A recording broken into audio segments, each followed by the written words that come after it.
Yeah. But That's usually that can freak people out. I forget the name of the comedian, but he had this great bit.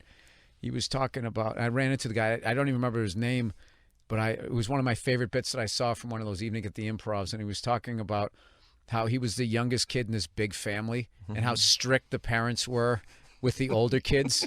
And by the time it got down to him, it was it was basically the only rule was no heroin in the living room.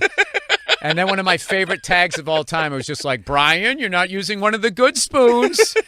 And that was just like, for a clean joke and all that. I really loved it. I got to actually run into him and tell him. And I remember just talking to that guy and him just looking at me like, how the fuck does this kid? Oh my God! Remember Bob Nelson? That guy there was a guy Bob Nelson would do all crazy, and then I saw him open for Rodney Dangerfield. Really? Right after Back to School came out, dude. That summer at Great Woods. Yeah. In Mansfield, Massachusetts, I saw Rodney Dangerfield, and then a few weeks later, I saw Eddie Murphy on the Raw tour. Whoa! And the Weather Girls opened insane. up. Weather Girls opened up. They sing "It's Raining Men." Yeah. And they were big girls. And I remember he came out and was doing all these jokes about, I got to check out the stage because the Weather Girls could fuck up the stage. Back when you could fat shame people.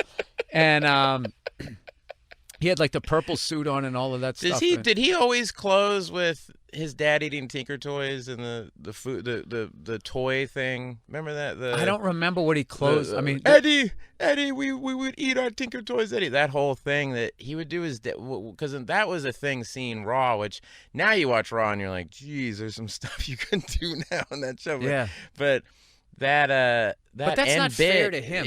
I know, but like it's just 30 like years it was ago. 30 years ago. But you go like.